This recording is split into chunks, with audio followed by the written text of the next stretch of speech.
मंगल भवन अमंगल हारी, द्रबहु सुदशरथ अजिर बिहारी। राम सिया राम जय जय राम, राम सिया राम जय जय राम। जय श्री राम, जय हनुमान। दोस्तों कैसे हैं आप लोग? मैं लूमा सिंह आज एक और अपने साथ हुए सच्चे अनुभव के साथ मैं आपके सामने आई हूँ। तो ये जो अनुभव मैं आपको बताऊँगी आप लोग भी विश्वास नहीं करेंगे। तो बस ये सब हनुमान जी की कृपा है और उनका आशीर्वाद है कि हर पल हर क्षण वो मेरे और मेरे परिवार के साथ रहते हैं और मैं चाहती हूँ कि यही कृपा आपके और आपके परिवार के ऊपर भी बनी रहे। तो चलिए शुरू करते हैं आज का ब्लॉग। तो फ्रेंड्स क्या होता है, आज शनिवार था तो शनिवार और मंगल को मैं हनुमान चालीसा मतलब सोचती थोड़ा जल्दी कर लूँ, पर काम हो जाता है तो नहीं कर पाती हूँ। तो फिर क्या होता है, वैसे तो मैं डेली ही 3 बार हनुमान चालीसा सुबह और शाम में करती हूँ, मेरा रूटीन है। भले ही मैं जल्दी जल्दी करूँ, मैं विधि विधान से नहीं कर पाती हूँ, करती सब कुछ पर जल्दबाजी में करती हूँ, तो वो सब करती हूँ। तो आज क्या हुआ फ्रेंड्स कि मैं सुबह उठी, फिर मैं अपना नाश्ता वगैरह बनाने लगी, नाश्ता बना रही थी। तो क्या हुआ, मेरे जो गेट था, मेन गेट था, तो मैंने उसको खोल दिया था क्योंकि कभी ऊपर से कोई आता है, तो ऐसे करके मैंने कहा चलो खोल के छोड़ देती हूँ, अभी ऊपर से कोई आएगा ही नीचे चाय पीने के लिए। तो बस मैंने खुला छोड़ा। उसके बाद मैं किचन में जाके लग गई। किचन में जब मैं काम कर रही हूँ, फिर मैंने एक गिलास उठाया, लेके मैं बाहर आई पानी के लिए, और मैं देखती हूँ 4 से 5 बंदर हमारे पूजा स्थल पर आए हैं। पूजा की जगह पे मम्मी ने पपीता रख रखा था, बहुत बड़ा पपीता था, 2 किलो के लमसम था पपीता। और वो पपीता उठाया है, और वो जिस बानर ने वो पपीता उठाया है फ्रेंड्स, इतना हैवी बानर कि मैं आपसे क्या बताऊँ। सच में मेरे अब भी रोंगटे खड़े हो रहे हैं। मुझे समझ में नहीं है कि वो 2 किलो पपीता कैसे उठा लिया, और वो पपीता उठा के वो जाने लगे। ठीक है, उनके पीछे पीछे कुछ उनके बच्चे छोटे छोटे बंदरिया टाइप से भी थी, और 3 बड़े बंदर थे और 2 से 3 छोटे छोटे थे। तो वो सारे बंदर आ गए, और वो बिल्कुल मैं वहीं खड़ी हो गई जाके, और बिल्कुल आराम से पपीता लेके जा रहे हैं। फिर 3 बंदर और अंदर आए हैं, तो अब नेचुरली मैं डर गई। मैं बोली अरे कहीं ये काट ना लें, ये ना करें, वो ना करें। ऐसा करके मैं किचन में गई और मैंने वहाँ से रोटी निकाली, सुबह गाय के लिए जो निकालते हैं वो उठाई मैंने, और एक बंदर की तरफ फेंक दी। मैंने कहा ये खा लेगा। और फिर वो बंदर ने क्या किया, रोटी ली मुझसे और हमारे दीवान पर आया बाहर वाले रूम में, उस पर जंप कर दिया, वहाँ जाके बैठ गया आराम से। और मुझे देख रहे हैं इतने आराम से, इतने प्यार से, मतलब ना वो डर रहे हैं ना कुछ, और मुझे भी उस टाइम पे कोई भी डर नहीं लग रहा है। मैं बोली जाइए आप, जाओ जाओ। मैंने कहा रोटी तो दे दी, अब जाओ, पपीता भी ले लिया, अब जाओ, अब क्यों बैठे हो।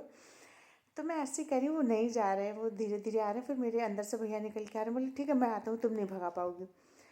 तो वो आते हैं, उससे पहले वो निकल के चले गए। वो चले गए, वहीं सोफ़ा पड़ा, सोफ़े के नीचे 2 उनके छोटे छोटे से बच्चे थे, वो भी उनके पीछे पीछे चले गए। लेकिन आप विश्वास नहीं करेंगे कि उन बंदरों ने मुझे कुछ भी नहीं किया, ना मुझे गुड़की दी, ना मुझे गुस्सा किया, ना मुझे काटा, कुछ नहीं किया। और मैं उनके पास में जाके खड़ी हो गई। पर हाँ, मेरे दिल में ज़रूर डर था कि कहीं यार कहीं मुझे काट ना ले, कहीं ऐसी कोई दिक्कत ना हो जाए, मैं डर रही थी।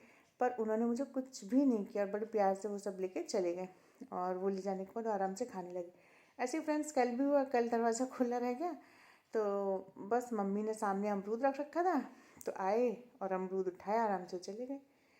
तो बस कहते हैं ना कि आज शनिवार था, तो मैं सुबह सुबह ही अपना सीताराम सीताराम का जाप करती हूँ। मेरी डेली का रूटीन है ये कि मैं पूजा पाठ भले ही कुछ भी करूँ ना करूँ, वैसे तो मैंने रूटीन में कर रखा है। पर कभी कभी ऐसा होता है कि हम इतना बिजी हो जाते हैं, गृहस्थ आश्रम में हैं, कि हम नहीं कर पाते। तो मैं राम नाम का जब पूरा दिन जब मुझे याद आ जाता है, मैं तभी शुरू कर देती हूँ। तो मेरा वो हर वक्त मेरे मन में चलता रहता है जब भी मैं फ्री होती हूँ। तो बस मैं आज सोच ही रही थी, आज फिर से मैं पूजा को लेट हो गई, ये करके मैं सोच ही रही थी। तब तक तो वो आए और पपीता लेके चली गई। आराम से बैठ कर उन्होंने सीढ़ियों में, घर पूरी सीढ़ियों में खूब फैलाया, मतलब 5 से 6 बंदर पूरे सीढ़ियों में बैठे रहे, आराम से खाते रहे। इतना बड़ा पपीता था फ्रेंड्स, सोचिए 2 किलो का पपीता था। पूरा उन्होंने खा लिया, खाने के बाद पूरा गंदगी करके सब कर करा के आराम से गए। तो बस, और ऐसे फ्रेंड्स क्या होता है कि मेरा छोटा वाला बेटा है, वो मॉर्निंग वॉक के लिए जाता है और इवनिंग के लिए भी जाता है, एक्सरसाइज ये सब करने, रनिंग वगैरह करने। तो वहाँ पे भी फ्रेंड्स आप विश्वास नहीं करेंगे, 5 6 बंदर हमेशा आते हैं। वो बोलता है मम्मी बंदर थे, बहुत ढेर सारे बंदर बैठे रहते हैं, पर मेरे बेटे को कभी कुछ नहीं कहते हैं। बड़े आराम से दौड़ लगाता है, वो सब कुछ करता है। जबकि वो एक दिन बता रहा था कि एक अंकल उसके साथ ही बुढ़े दौड़ रहे थे, तो उनको ऊपर चढ़ गया था बंदर, पर मेरे बेटे से कुछ भी नहीं बोलते। क्योंकि फ्रेंड्स मैं बहुत विश्वास करती हूँ उनमें, और वो उनमें मैंने अपने पिता का दर्जा दिया है। तो बस वो हर पल हर क्षण मेरे और मेरे परिवार की रक्षा करते हैं। तो बस मैंने उनको सब कुछ मान लिया है, और अब मैं समझती हूँ कि उनके सिवा, भगवान के सिवा कोई नहीं होता है। तो इसलिए अगर हम सच्ची श्रद्धा भक्ति रखें तो वो हमारी हर बात सुनते हैं, हमारी हर समस्या का समाधान करते हैं।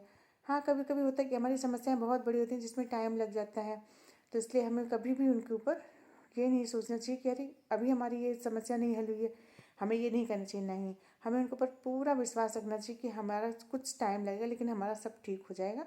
बस हम सच्चे मन से उनकी पूजा और श्रद्धा से करते रहें।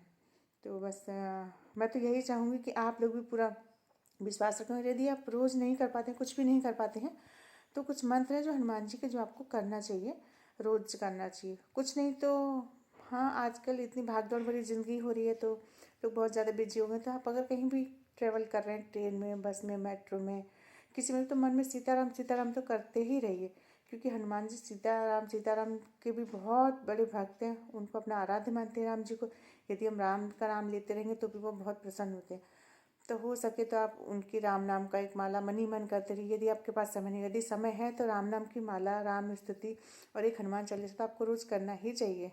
और यदि रोज़ भी नहीं कर सकते तो मंगलवार शनिवार को एक नियम बना लीजिए कि हाँ, हमें करना है। तो देखिए आपके जीवन में कैसे कैसे अनुभव होंगे, और आपकी ज़िंदगी में बहुत ही एकदम से चढ़ाव आता चला जाएगा। सारी समस्याएं, सारे कष्ट, आपके जितनी भी हमारी दिमाग में चिंताएं रहती हैं वो सब खत्म हो जाती हैं।